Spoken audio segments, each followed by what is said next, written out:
turnouts in our elections. Yes. Last 4 years was a record. Okay, and I am saying again, it is not the same this time round. So yes, I doubt if on their own strength, okay, they can push over the government. But the government is in a situation where it needs to work hard to retain power. That is why I say it can't be won, it can only be lost. All right. Well, this is your election headquarters. And by the way, use that hashtag on social media, okay? Whatever it is you're thinking, whatever you want to share, whatever you want to hear read out on radio or see read out on television, make sure you use the hashtag ElectionHQ so that we'll see what you're saying and we'll share it with the world. We're also live on all of our social media handles, Facebook and Instagram as well. So make sure that you're not left behind on any of the discussions we're having right here in the studio. And of course, my guests, Clara Berry Cassati and Kofi Bentil. Clara, Kofi raises the point of voter turnout. And indeed, last year, we were surprised. Huge turnout, a record. However, there was a lot of analysis, especially after the election, when the NDC went around the country trying to figure out why they lost. A lot of analysis that suggested a certain amount of apathy, particularly for NDC voters. In their strongholds, they believe people just decided not to come out and vote rather than come out and vote for the person they thought was letting them down, in this case, John Mahama. Mm-hmm. Is there any chance that might reverse this time around? We certainly have a bigger electoral roll. Could we see a certain reversal of apathy that might work in favor of one party or the other? Well, that would be difficult to say, particularly because I don't have any knowledge of the particular terrain that they are talking about. So I wouldn't be able to say concretely whether or not there would be a turnout from there. But if I monitor the discussions on social media and mainstream media and also interactions with people, I expect there to be a bigger turnout this time. Yes, because if you look at the registration, I think they also recorded quite high numbers. People came out to register and all of that, and we would want to believe that the reason they came out to register is that they have an interest in voting as well. So yes, I wouldn't be surprised to see a bigger turnout. Who would it favor, though, if there is a reversal of apathy? I think it would favor the opposition, the NDC. Usually, apathy is suffered by the incumbents. Yeah. So if there's a huge turnout, then NPP has a lot to be afraid of. Because monitoring my friends, both MPP and NDC, I think the enthusiasm is higher on the NDC side. The MPP people are determined. So I'm explaining enthusiasm in their sense. They are determined to hold power, and they are really turning out everybody they can turn out. But there's this whole middle of uncommitted people, okay, who you call neutrals. I always say I'm independent. And nobody wins an election without that group, people who are non-committal to any party per se. Now, when you talk about apathy, it is not apathy of the base. The base is never apathetic. You can always count on the NPP base to turn out. You can always count on the NDC base to turn out. The one who wins is the one who wins the middle, uncommitted, voter. And there is apathy in that group. So that's where the problem is. And that apathy, if they don't deal with it or they don't get people out, usually will work against the incumbent. Okay, so I don't agree with Clara that we will beat the turnout for last time. But I am happy Really? to You think we'll have a lower turnout? I think we'll be just about the same number, but I don't have any scientific basis for it except the sentiments that I've picked on. Right. Of course, the electoral register gave us essentially the same numbers, just a little bit higher. Normally, it should have been significantly higher because you have many people becoming 18 and all the things that have gone on, but that's another argument. So, yes, we have just a few people. We didn't have a big jump.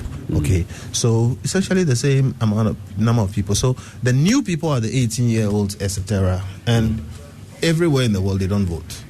So I hope somebody can turn them out. Right. We'll see how it goes. Well, thank you both. Sparkling so far, just like I predicted. But there's even more going on across the country as people gear up for the first hour of voting. So back to Mamavi, and of course Mamavi has links and connections with everyone else around the country. Let's find out what's going on.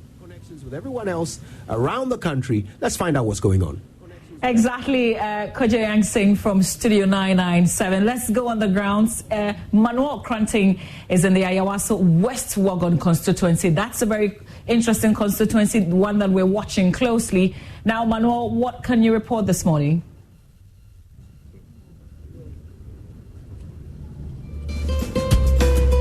Also, Mamavi, just like you can see behind me in your shot currently, there are scores of people who have queued and in fact lined up in readiness for this morning's post. I'm told from the number of people who have seen here, in fact the number of them that I've spoken to, some of them came as early as 1 a.m. That's well over 5 hours already, and all in anticipation of that big moment when they go into the booth to cast their ballot for their favorite candidates and so on. Well, this particular polling center is Mesa Saba Hall Polling Center 1, and it's divided into two, just according to the Electoral Commission's directive of not having more than 700,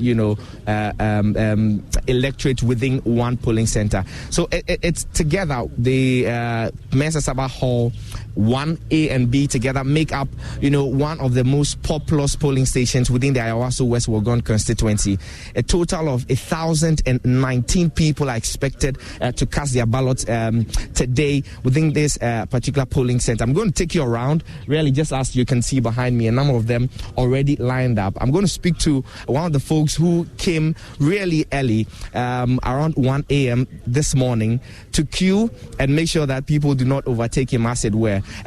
As you can see in your shot, really strict adherence to COVID-19 protocols. A number of them are wearing their face masks, and as the EC has maintained, there will be no vote if there's no mask. And so most of them, as you can see, are here with their face masks. I'll just get a bit closer to a few of them and then speak to them. My boss, good morning. What's your name? Yaojima, great to talk to you. What time did you get here? What time and 6 o'clock. 6 o'clock. Now, Oba no shisheni na uhuni saying. Bibia did an aquam kama. Protocol ne yajuma kama. Okay. Timunse bibia so far bibia koyi. We be say na say about one be 7 o'clock na waba 6 o'clock here. The ama ba ntem ne say when you oto ne ntem a e ma timi monitor ne ma eko. E ntina ma ba ne ntem no. Okay. Great. So Mamavi, you had this gentleman tell me that he came here around 6 a.m. and he's expecting to cast his ballot in time, so he's able to monitor proceedings across the country. And so for most of them who have come here, just like you're hearing, the idea is to be able to cast their ballot in time, just so they can get the feed across. This gentleman here came around 1 a.m. and he is the first on the queue. My boss, good morning. Great to talk to you. What time did you get here? Around 1 to 2. Around 1 to 2. I mean, is that not dangerous at the time? The place should have been pitch black. Oh, no. It's not dangerous to me. Okay, so since 1 a.m. that you got here, what have you been doing? I was standing on the line. I am not doing anything. You are not doing anything, and you're just waiting to cast your ballot? Yes, please. So tell me, I mean, as the crowd is growing and the numbers are also growing, it seems that people are, getting a bit closer to one another in possible breach of the COVID-19 protocol. What have been your observations? You must protect yourself. Okay. Because that's why they say when you are coming, use your nose mask before. Okay. So, yes. Okay. Great. And Mamavi, you know that the Ayawaso West Wuogon constituency became quite popular in 2019 when that by-election was held to replace the then, late Member of Parliament, Emmanuel Chamantin Ejako. There are still issues and, concerns about security. Let me speak to one of them about what the expectations are in terms of security arrangement. My boss, you've been here. What time did you get here? Around 2. Around 2? Yeah. Okay, so what have you seen so far? Everything has been smooth, no commotion, no confusion, but so far so good. Well, so far so good. In 2019, there was a by-election which, ended up in some sort of violence. Well, for a voter like you who has come here really early to come cast your ballot, what are your expectations? Actually, this is my first time, so I expect anything that will come true, but I think this should be a good vote. Yeah, this year will be better. This year should be better. What about you? Think same? I do think same. I second him. I think so far everyone is adhering to the protocols, and as time goes, we'll see how it goes. As time goes, you see, and if we could just turn the camera around this way, you see the inscription here, no mask, no entry, essentially signaling all the people who will be coming here to vote that they are not allowed to enter without their mask. Well, we'll try and get into the yard itself where the voting will be taking place to get some scenes of how the EC is arranging and setting up the place to make sure that people are able to cast their ballot without any impediment. So that is the entry point into the Mensa Saba Hall, where there are 2 polling centers, essentially to reduce the numbers. And I can confirm to you that there's security present over here. You can see some police personnel in their uniform just on guard. And what I'm told is that there's an arrangement so that there is a cap that will be put on a number of people who are allowed to enter into the hall proper at a time, so that they're able to keep the traffic in check. And there's no, breach of COVID-19 protocols. My boss, you are already in the queue. Speak to me about what time you got here and how the process has been for you so far. I got here as early as 12 a.m. 12 a.m.? 12 a.m., yeah. I was here at 12 a.m. I met a couple of guys who are already in the queue, but they are at the other polling center. So those who are already in the queue, some already stay in this hall. So if they are already in the hall, they don't have to go outside to go form a new queue. Okay. That's why they're already in the queue. Okay. And you got here at 12 a.m. and that's the reason you are in this queue. Talk to me about security. As you definitely know, has been the news for some unfortunate reasons. As you've come here, what are your expectations? I'm expecting what happened during the by-election won't happen again. I mean, during the by-election, the security forces that came to beat up people, now all the other parties are ready for them.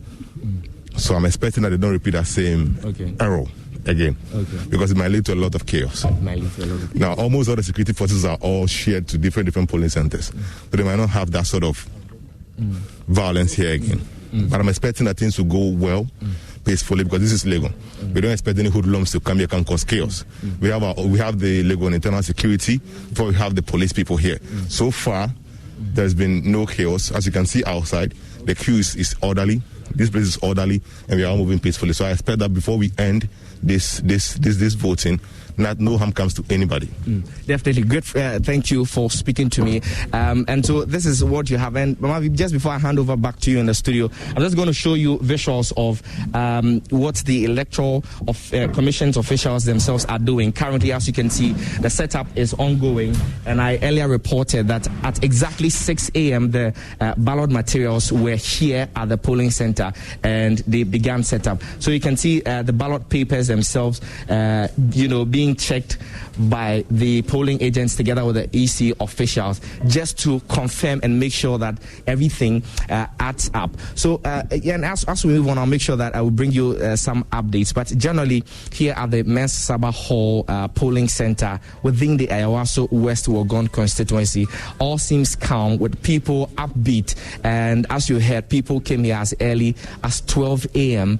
in anticipation of that big vote today. So, Mavi, if you can hear me, these are the scenes, and we'll hope to bring you more as the day progresses. Manuel, just tell us, as you drove through the constituency, because Ayawaso West Wuogon is an interesting place also because of the by-election that turned violent. So tell us about security. What have you witnessed?